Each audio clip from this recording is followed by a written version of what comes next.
Hey guys, how's it going? My name is Arden, and today we're talking about Transformers versus the Terminator. Four-issue miniseries that came out last year. Happy 2021, everybody, by the way. I almost messed that up and said this year, but we are officially into the new.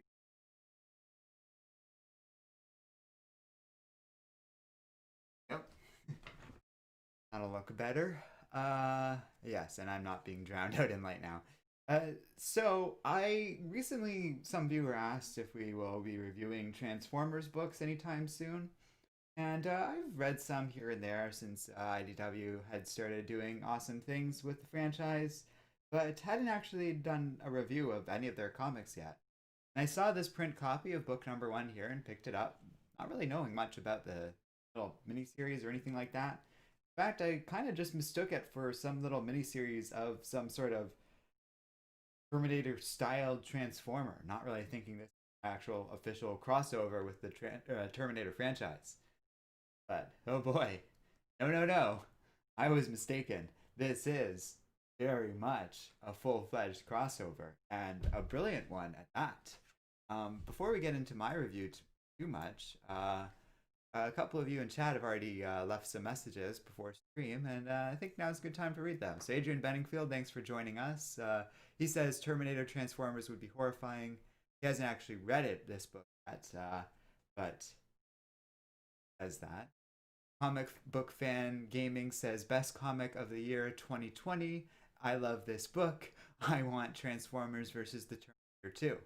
Now, I'll sign off on two of those statements. I love this book too. It is brilliantly drawn, has some excellent ideas in terms of how to cross over Terminator with Transformers in a way that feels not only organic but brilliant, and it leaves me excited. It leaves me thinking, wow, like both of these franchises right now don't really know what to do with their movies, right? It seems, I would dare say. I don't know how Bumblebee did, but Bumblebee was actually a decent movie. But same thing with Terminator. Like, I don't know if they really know what they want to do with the franchise. Terminator seems like they just keep trying to do other franchises are doing now. That, like, even Dark Fate, that um, borrowing other ideas, other reboot, soft sequel, that sort of very Force Awakens-y. Uh, on the other hand, Terminator Genesis, whose name I had to think of very carefully, is very almost MCU driven or something like that. Very influenced by wanting to start its own franchise all over again. That one is awful. So, something like this is like, oh, there's an idea. There's a real future franchises, and there's only so many versus crossover movies actually out there.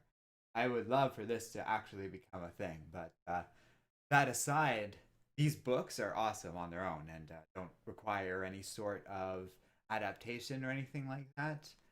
Uh, but yeah, I really enjoyed it. I would recommend it, and I too would love to see a sequel. There's a nice little setup for a sequel at the end of the fourth book, which is, I think it's a four-book series, and I hope they follow up on this. Comic book crossovers between companies can be a little bit of an issue. You need, kind of in perpetuity, both IDW and Dark Horse to agree to do this, but they're both cool about this. They can have some real life in this thing. I kind of hope they do, but then you also have like Hasbro involved in everything. Have to see. That being said, IDW's been doing a lot of great stuff lately. Dark Horse just pretty consistently has been doing stuff, and it doesn't matter if they lose the Alien and Predator franchise or Star Wars. Seems like this book shows they're still very capable people. Um, yeah, Tevya Smolka, thanks for joining us. He says he also loved this series. It was awesome. Crossover was tons of fun. Anubis T800 says, "Wait, what? This exists?" Yeah, I didn't really know much about it either, but it exists, and not only that, but it lives up its name. Oh damn! There's a bonus cover at the back here. I just stumbled on by Freddie E. Williams. He's done Batman TMNT, so it's quite appropriate they got him to do a cover. And he's also appeared on Best of the Worst with Red Letter Media. He's a guy. But okay, well, that's also a good segue to this story's by David Marioette, Tom Waltz, and John Barber, with David Marioette and John Barber writing it. Art by Alex Milne, David Garcia Cruz, and letters by Jake. Now, I don't know if those people worked on all the stories. I noticed Tim Waltz edited it, so he clearly was involved in making this crossover a thing and obviously had some sort of contribution to the story. But pretty pretty cool. They clearly are using the best of their talent, and it's not for those wondering, because the Transformers or the Transformers are big, giant vehicle-sized robots. The Terminator is just a little humanoid-sized thing. They actually do a good job. By now, Transformers creators of comics are used to Transformers interacting with humans, dealing with them in a way that they can deal with that difference in size and scale effectively, far more effectively than I'd have ever seen in a Transformers movie, for example. That plays true with the Terminator, as Dark Horse has made plenty of Terminator comics in the past. They really are, like, both companies really able to field effective artists and writers and telling this brilliant crossover. One of the strongest I've ever read, like in a comic or any of the like I can think of in movies.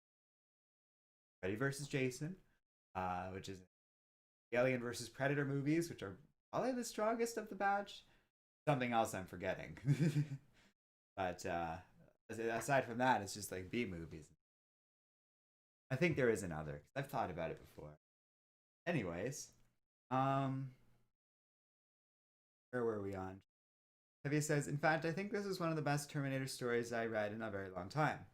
I agree, and honestly, out of like the Terminator books I've read, the last great one like that was probably some crossover with RoboCop, actually. So I'm not saying that Terminator only exists in good crossover books, but yeah, having a really strong Terminator book is fun too. I haven't actually seen Dark Fate, so I don't know how that compares to this. But this is wonderful and kind of evokes a lot of the classic Terminator stuff in that first issue without fully doing it.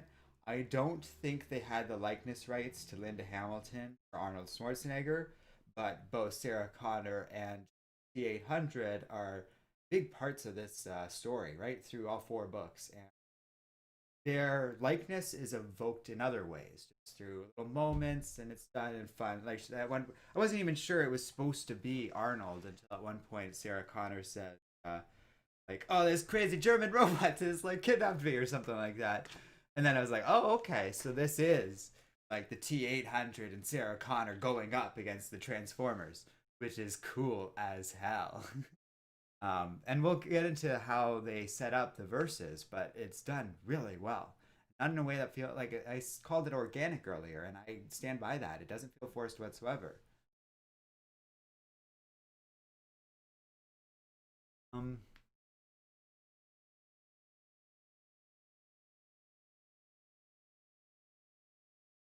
okay. Uh, thanks, Anubis, or Adrian. He says, guys, something that can help Arden is to like the stream. Well, that's true. Thanks for saying as much. Way to do it, and you guys can always ever. I don't really promote a lot of that stuff during the stream, but if you aren't subscribed, I recommend it because we're always doing more reviews. Tevia says Genesis has potential, but they butchered it, or had potential. Yeah, I mean, we don't have to do a whole that. And then Decepticons, I will see you in hell. The Decepticons are great in this story too. We'll get into some of that a little bit more. I just wanted to catch up on chat a little bit. Okay, well, Anubis then says, but what is the summary? Skynet is against Autobots and the Decepticons. So let's do that summary now then, because effective way to answer that question. I've just been putting it off because there's quite a bit in chat there, but I'll have to catch up later at the risk of losing some stuff. If you want me to guarantee you read stuff, that is what that is for. But let's get into this book a little bit.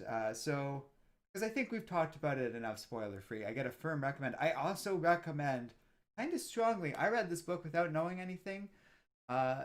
knowing that it's good is probably all that I would really recommend you know if you haven't read this. It is strong as hell. The second I get into spoilers, like that first issue, you can't stumble on it like I did or discover it as you're reading. So I just saying, I think you'll lose a little something if you don't actually read this book. But I digress. We open on a guy kind of running through the wasteland of 2029. And it's a familiar sight. We're post Judgment Day. There's angry robots everywhere. It's very Skynet has taken over the world kind of thing. Until a Terminator comes across this human and says, like, identify. And he goes 11000, like 1100000. And they start talking binary, but he says, the Terminator asks him a question. He's like, I'm smiling because, I find it useful where I'm going and I'm practicing on this, but I need to practice my English. Can we talk like that? And they start talking, and they're clearly allies. And then, in a brilliant moment, we learn that this person is a Terminator himself because we switch to his perspective and we see he's got that red vision data while he watches the Terminator activate an elevator. Cool way to confirm that. Meanwhile, they go to this place called Skynet Omega Base, the last stronghold of the Resistance. That's kind of cool. This is a different version of Skynet than we've ever seen before. It's their first little hint of anything Transformers-y, because we have a bunch of traditional T-800s working around these giant robots that look like Terminator-style Transformers. Kind of getting into what Adrian was saying before the stream even started. But pretty soon the facility is attacked by Decepticons. And all of a sudden, we get a very different picture of what's going on here. This is not a world conquered by Skynet. This is a world conquered by Decepticons. They start to hunt down the last remnants of the Skynet resistance. They are all that's left of humanity. All the human race is gone, and they're like desperately trying to do this crazy plan where they send someone back in time to stop the Decepticons from taking over the world. And that is my summary of this book. It is brilliant. Now, from there, I will say the T-800 goes back in time. He does the thing where he gets some clothes, but in this encounter, he actually meets Sarah Connor while he does it. Basically kidnaps her at gunpoint, insisting that he guide her to this volcano that's supposed to erupt, which she's obviously reluctant to do, but has no choice in the matter. The T-800 and her eventually make their way into the Transformers arc, which appeared in various versions of Transformers canon, but basically it's in most stories is what brings the Transformers to Earth and the whole story unfolds there. And that's pretty much what happens here, but this time T-800 reveals he's here to wipe out all Cybertronian life in the past to prevent his dark future from happening.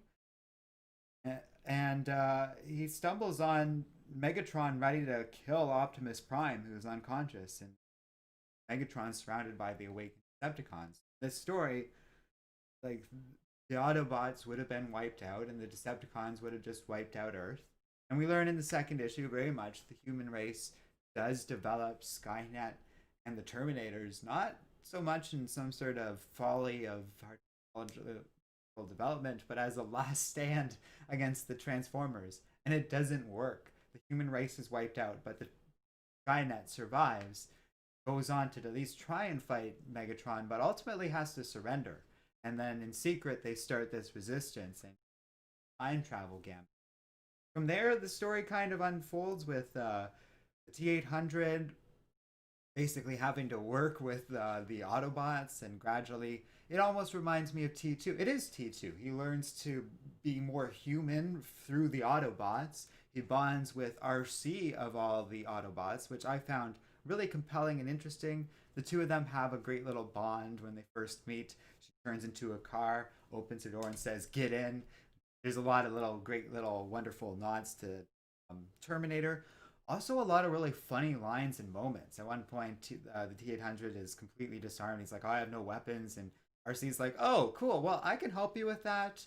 They kind of recognize the T-800 as a sort of warrior from Skynet and start to appreciate him. Even though Skynet doesn't particularly care about the human race. It views Sarah Connor as expendable. In that first scene when they come up to the Decepticons, is basically, all right, thanks for helping me get here. You're on your own. Try to survive. And she has to deal with like Soundwave and Ravage, I think his name is. It's wonderful. Sarah Connor is awesome in the story. And like I said, there's funny moments. She has a wonderful line where she's like, I don't want my life defined by crazy robots from the future attacking me. And I was like, oh, poor Sarah. Like, that was a wonderful little bit. I've given away a lot. I don't necessarily want to give away too much more. Yeah, no, I think that's enough. So I will say, like I said at some point, the story gets resolved in interesting ways. Megatron and Starscream both have wonderful little moments, and they do even something cool with some of the more anonymous Decepticons that happens to them. Again, I don't want to give that part away too much. Basically, it ends with the idea of Transformers, Terminators being fused together kind of being teased. And let's leave it at that, we'll say. But there's a real cool potential for a sequel that hopefully this series was successful enough to justify it. But I recommend you either pick up the books if you can. My local comics book store only had this print copy, so I got the rest on digital. I noticed on digital the trade hasn't come out yet, but also it's a wonderful, solid recommendation. I think I have a second printing or something. I have a ton of bonus covers at the back. Maybe that's why my comic book store this copy. But my God, this was excellent, excellent book overall. And even if this isn't up to your speed, for example, if Terminator isn't to your liking, I did notice one of the I think the second book had a preview for a Transformers My Little Pony crossover. That's not up my speed, and I don't particularly care about My Little Pony at all franchise. But I was thinking to myself, this is cool to me because I've seen all the Terminator movies. I like the franchise, can talk about it quite a bit. It does some really fun things with Skynet and formers, like, and how they intermingle with each other. But if you don't care about Terminator and happen to be more of a fan of stuff like My Little Pony, it's like, oh, hey, there's a crossover with Transformers out there for you too. Both of which, if you don't know anything about the Transformers franchise, serve as an excellent introduction to what IDW has been doing with their comics lately and characters. One of the other issues also has a preview of one of the regular Transformers. Excellent. But I already do. Those books are good too, and there's a huge wealth of IDW Transformers books that are excellent. This is a good introduction to some of that stuff too. With another thing that I appreciated, just some classic Gen 1, a lot of original characters that we get from are a lot of fun to see. The biggest names being obviously Optimus, Bumblebee, Arcee, but something like Arcee was a great addition. I love her bond with the 800 throughout the whole story. They have a great beginning, middle, and end to them, which isn't. I don't want to say much more than that. So let's catch up on chat a little bit. Oh no, I didn't actually lose chat, so that's great. Tevia says Skynet is against both sides. I would say it's more complicated than that. Skynet's a little more ambivalent. They're more of just straight against Transformers. And that's why the T-800 is borderline hostile against the Autobots. It has trouble distinguishing the two time. Because in his mind, they never met the Autobots. They have no sense of them. The human race never encountered them. They were all killed before the Decepticons attacked. So it's cool how they made the T-800 smart enough to adapt to this situation. I'm saying even he does eventually figure out it's in his side with these Autobots. Then he gradually, at one point, he kind of learns the thumbs up gesture and get with them. It's very cute. They do a lot of T2 things so there's a lot of genuine sincerity to this.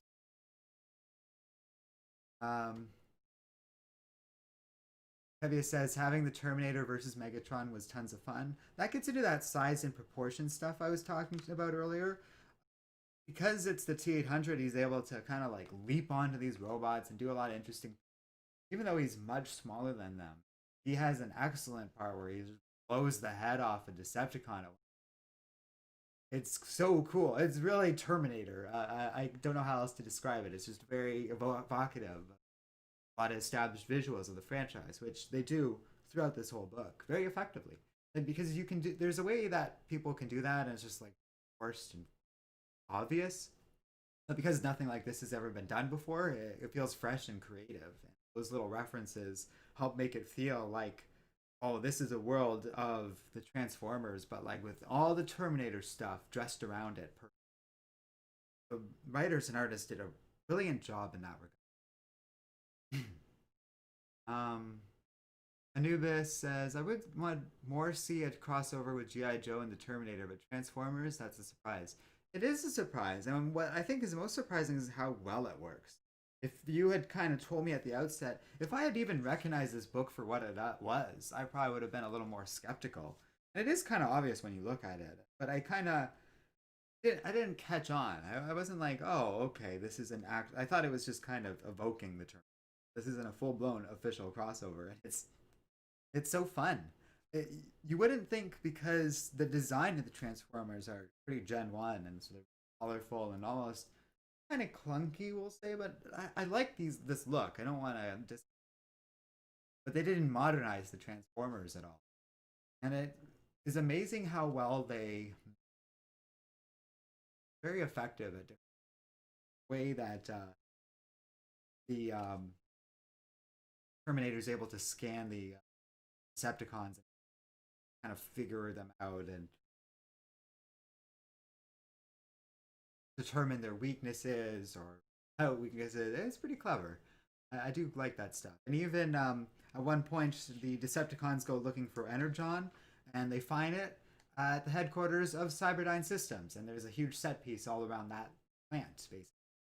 And I just thought that was brilliant. Like, just little clever things like that make a crossover feel warranted and like thought through. That's where I think I really credit probably Tom Waltz for making this all happen and putting some genuine thought into the details of shared universe. So damn fun because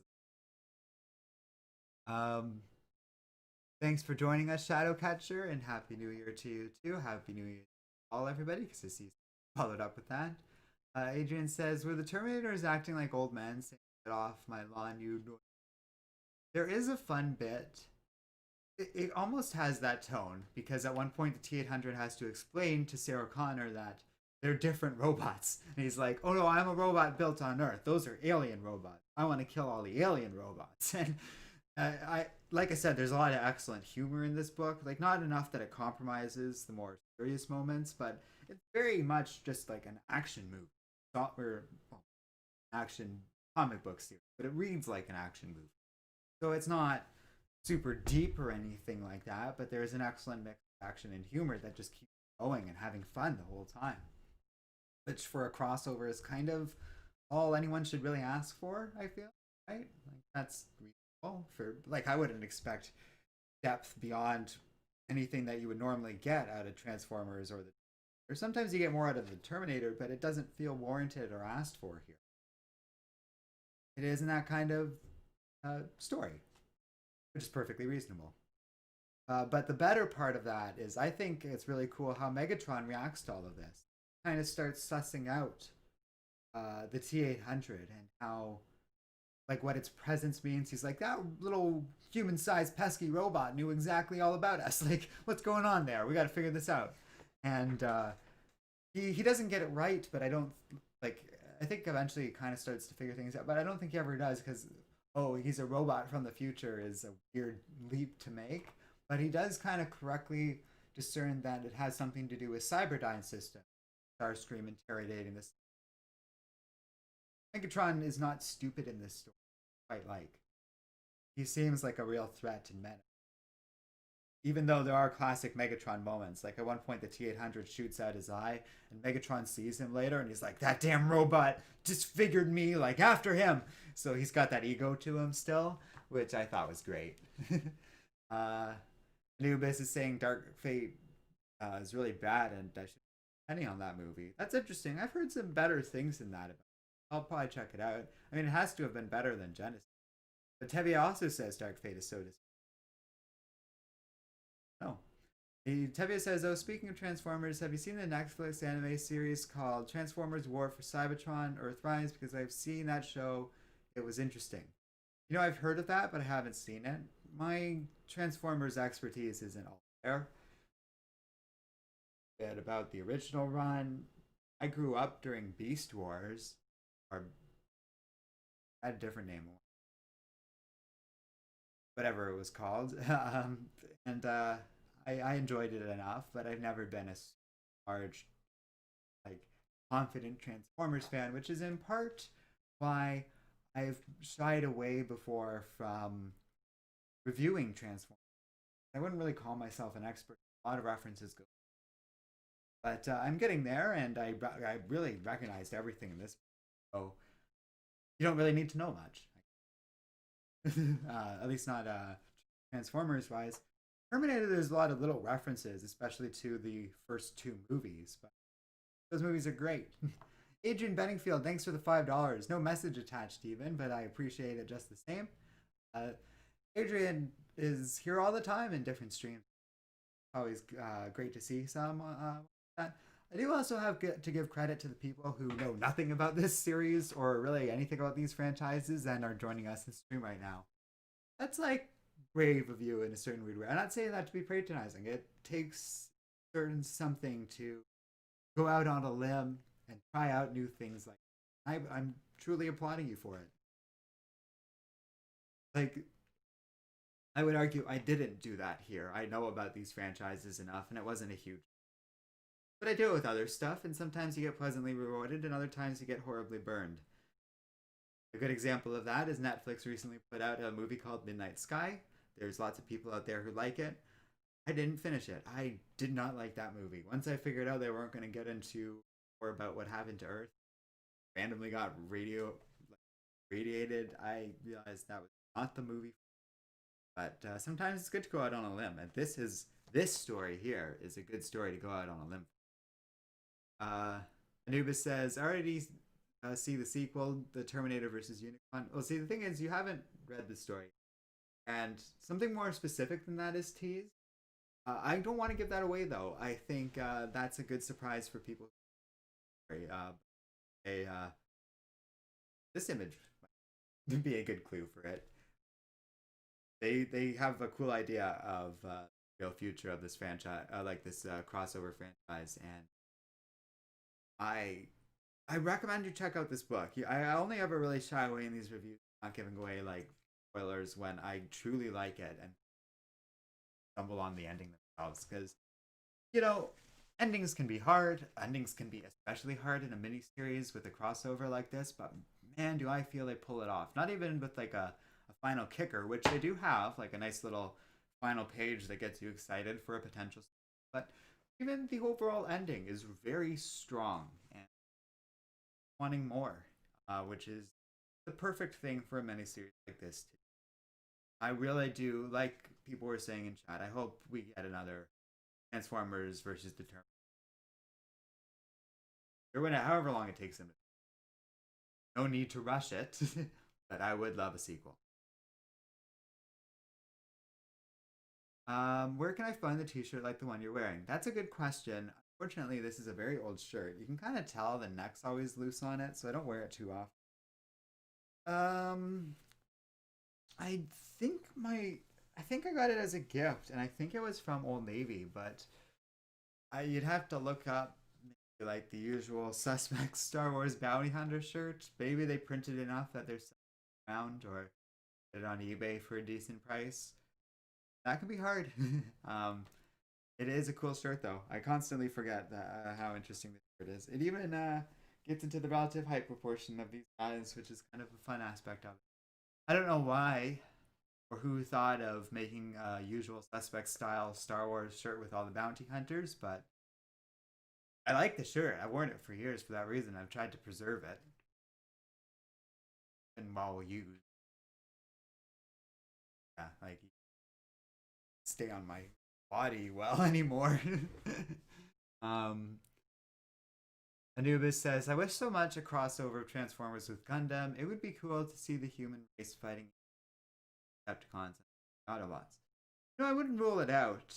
Japan, right, I should say, Japanese countries can be a little tricky about crossovers and stuff. I just mean in the sense that their business culture is very slow to pick up on something like that. But they're not, they do it occasionally, and then when they do it, they tend to really develop the franchise. So a good example of that is Kingdom Hearts. The only reason that franchise happened is because Square and Disney executives got caught in an elevator together. I don't think Square would have ever opted to do something like that had they not kind of been given an opportunity to do it and then basically been given free reign to do whatever they wanted with Disney characters somehow. So, which is amazing, but then like that turned into a whole franchise because Square kept developing these games for first. The thing about Kingdom Hearts is the timeline got very convoluted. So it can be a little more difficult to have these crossovers, but someone mentioned there are plenty of other little crossovers either between Japanese franchises that happen or between East and West companies. So it would be cool to see that. The cool thing about the world of anime and manga is that there are a lot of franchises with giant robots in them. Therefore, a lot of options with Transformers crossovers. Adrian says, I find your reviews are really good, after having done the super chat thing. I really appreciate it, though. Thanks for doing that. And thanks for saying the thing about likes. You have vastly increased the number of likes in this video, I think, probably because you thought to do that. So thank you. Really appreciate that stuff, guys. And I'll appreciate the next thing in just a second. Getting up to it. Tevi says Transformers with Gundam.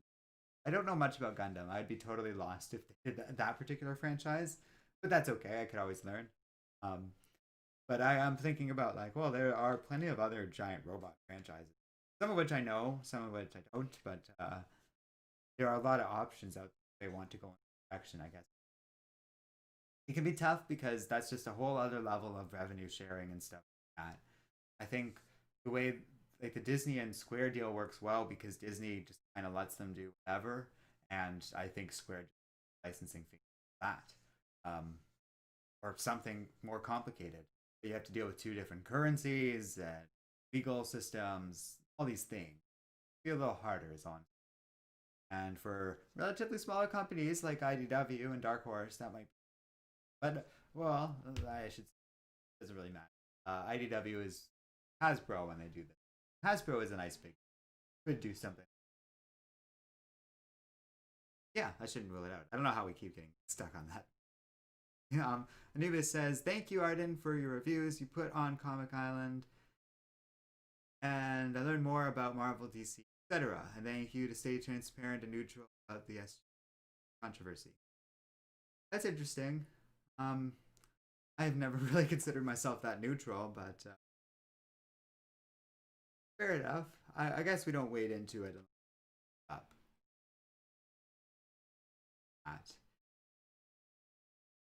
It doesn't need to come up this video. And if we disagree, that's fine. Feeling unwelcome here. Tevia says, heck, I would really love Transformers and the Terminator crossing over with Super Sons. That's interesting. You know, I don't think the one area I felt that these franchises don't need to go towards Marvel and DC action, to be honest. No, nothing against them, obviously. Didn't really feel like an obvious or like an easy fit for me, or just a fit that I wanted. I was like, these are just two. One thing I will say is with Marvel getting so many franchises through Disney at this point, DC also really having once bought up all these other comic book franchises back in the day, and also quite a bit proxy of Time Warner. It's nice to have two relatively independent franchises existing from two independent companies together. So thinking about those crossovers. But honestly, the thing I want most out of what we've talked about, I think, is what who was saying it earlier? Scroll up to actually find. Comic Book Fan Gaming was saying I want a sequel to this. That's what I want most. So interesting. Adrian says, does IDW do the Dungeons and Dragons comics since they Hasbro lines? That's a good question. I don't actually recall off the top of my head. Dragons comics. But that is comic book relevant enough, and I quickly look it up because I'm curious. I want to say Titans, but like Titan comics is what makes it. It's possible. Is Wizards of the Coast Hasbro though? I don't think they are. I don't know who published these. They might actually publish their own. Wizards of the Coast is a publisher. Oh, IDW. Yeah. Okay. So IDW does it. I don't know if Wizards of the Coast is related to Hasbro. I know quite a bit about D&D. We tried to play it once, but YouTube did not care for that at all, and I have not revisited it since because out of all the things we've streamed so far, anything related to tabletop gaming is by far the most work. I'd rather put that work into... I think we can all agree that's probably for the best. Streams are great as a stopgap. They are increasingly becoming what I do around my work schedule. Scripted content I do off and stuff. That has been working well for keeping content. It was a mess around the holidays, but the holidays were going to be... I have worked non-stop since basically recovering from a cough. So I'm really tired, but I have one more day of that and then start working on regular Comic Island content. So this stream's been really nice with people donating money, all those nice things. I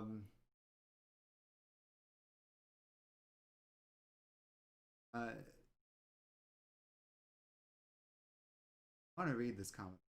Say it out loud.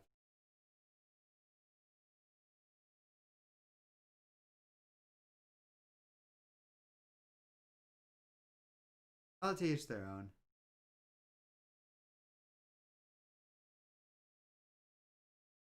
own. Adrian says, this is helpful though. Hasbro bought Wizards of the Coast. Okay, I didn't know that. That's fine. Wizards of the Coast, I will say this. And in spite of what Anubis said about the politics, Wizards of the Coast was kind of called out recently for issues with race. I do think they need to modify something. Almost to the extent that it's calling for a 6th. Because like there's a better way. Like the other fantasy franchises have kind of adapted it in a certain the literal races of Dungeons and Dragons. The way they skew. Okay, we're getting into weird elements of gameplay. I find as a DM now, rather than the politics of it. But that's the one aspect I think of Hasbro that they reconcile with. It's interesting that Hasbro owns them. They are more likely to enforce that at some point. Wizards of the Coast has been stubborn, if not outright hostile to that.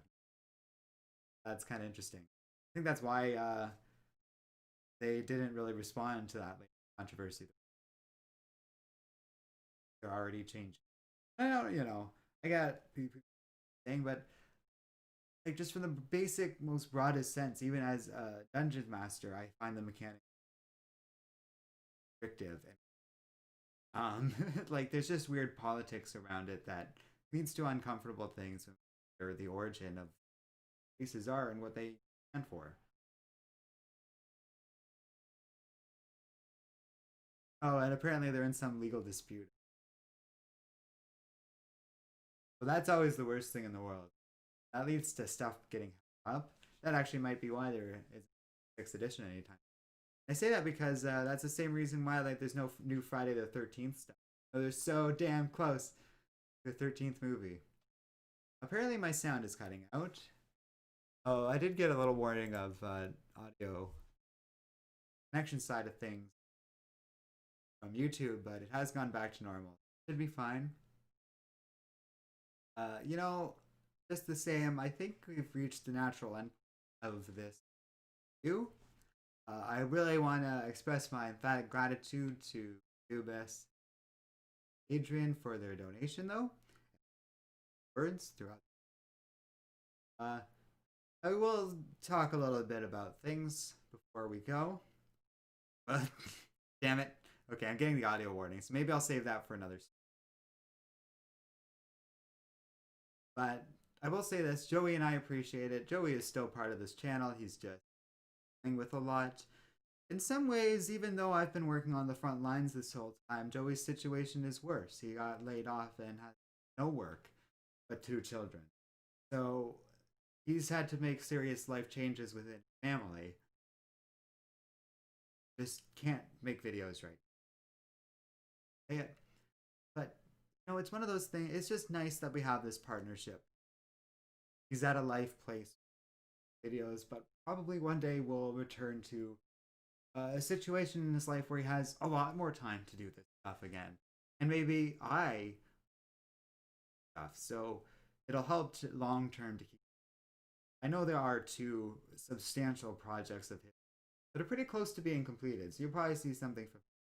And if I had my stuff more together than frontline worker, that's why I'm unshaven and my hair's messy. I can't care right now.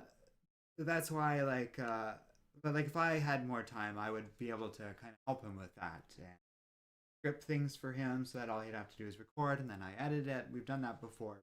I barely had to. So it's just been a rough year for both of us. But here's to 2021, which has to be. I am potentially days away from getting my first dose of vaccine. Things are going to get better. And I say that not exaggerating. There's,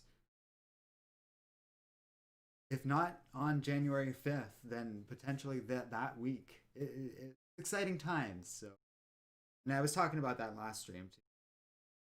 On my mind, symbolizes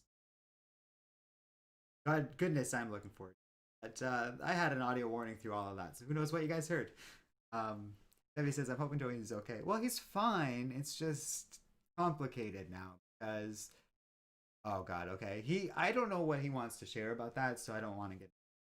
But he's just too busy to YouTube videos because in the world of taking care of 2 young children, maintaining a healthy marriage, our YouTube channel has to come lower than those, right? So, yeah, that's a good way of putting it. Again, like saying the marriage thing, not going through any marriage problems or anything like that, but that requires work, right? You have to put in time to that relationship. And feel bad about doing that once in a while. I hope he does that. To be honest, I don't know one way or another. Now we're talking about Joey's personal life, so let's end the stream there. Adrian says you're in Canada, so things should be. Oh, well, you guys are getting the vaccine too in America, and that will make a difference in spite of the wedding this fall. And change is afoot in the US, and it should lead to a pretty immediate change in certain things, including how your federal government is COVID, assuming that there isn't a civil war over that, whatever. I don't think there will be. Well, that's then Canada's screwed too. We don't get out scot-free from that. So yeah. Anyways, you guys have a good one, and we'll see you next time here on Comic Island.